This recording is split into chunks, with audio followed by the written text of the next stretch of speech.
Welcome to Playing with the Postmodern. What is literacy like today? To answer this question, we have to ask, what is the world like today? And in this postmodern knowledge economy, we might think of words to describe it something like this. It's a world of complexity and multiplicity. And in that world, what does it mean to be literate? Certainly it's more than reading and writing. We have to teach children to design meaning. And so we need to shift from canonical, stable, rule-governed text when we teach to include multiple meaning-making modes, texts that engage the reader in actively shaping meaning.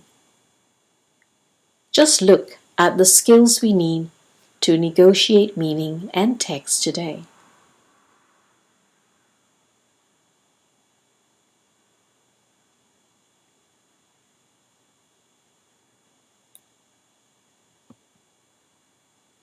To do all this, the reader becomes almost like a writer. Roland Barthes, as long ago as 1975, had a model of text on a continuum between readerly text on the one hand, passive consumption of meaning, to writerly text, the postmodern text, where you actively participate in constructing meaning. And in 1995, Chandler applied this model to new media, asking the question, to what extent as audience do I construct and make meaning as opposed to passive consumption of it?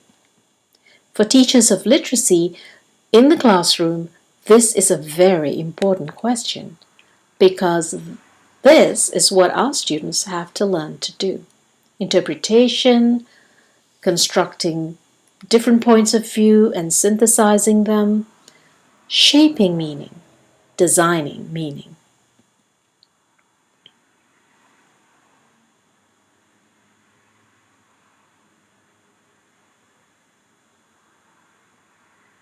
And so it's a critical skill for children if they are going to be successful.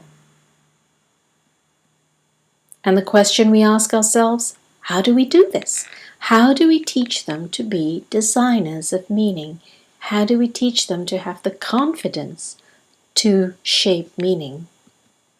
The answer lies in the kind of agency that comes from an unlikely place, postmodern picture books.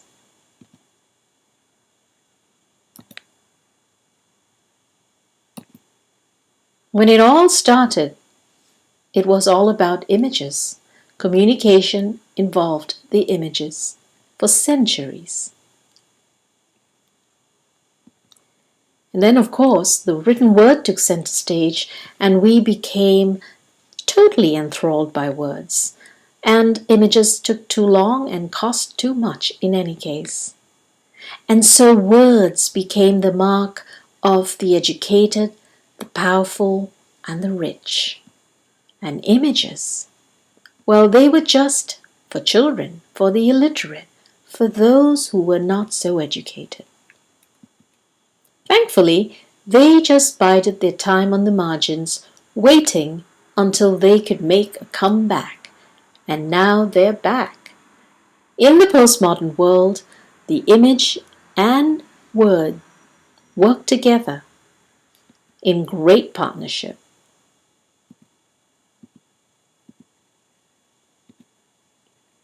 And so, postmodern picture books, they work well, putting image and text together, totally reflecting postmodern life.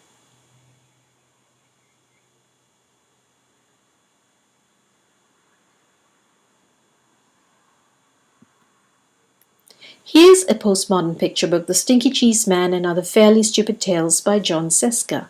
Now in this book, John Seska plays with meta-fictive elements, turning the form of the book and the form of the story on their heads. For example, in the title page, which is called the title page, totally self-reflexive, the character talks to the narrator. This breaks the frame of the story and breaks the form of the book. And in fact, the little red hen as the character keeps interrupting all the other stories right through the book. Here is a parody of a traditional tale. The little ugly duckling does not grow up to be a swan, but grows up to be a really ugly duck. And in this recursive tale of Jack and the Beanstalk, the text mimics the story, getting smaller and smaller and smaller into infinity. In David Weisner's Three Pigs, you have again a play with meta-fictive elements where the narrative breaks the story and page boundaries. The pigs escape the wolf by dashing into the white spaces outside of the story space.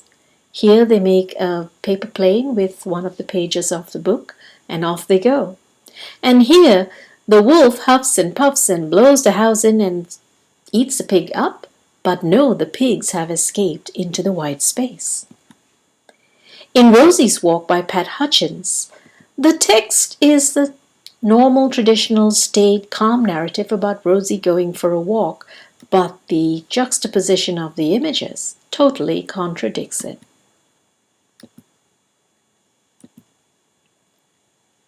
And so picture books are not just for little kids who are learning to read.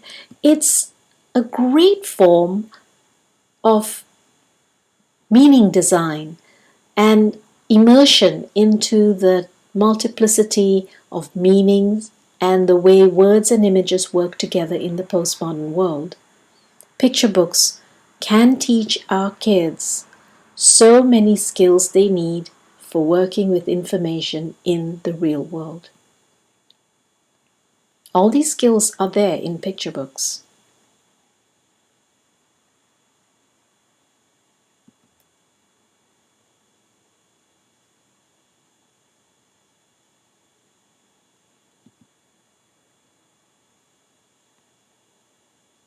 Thank you for watching this presentation, and please do email me with any comments and questions.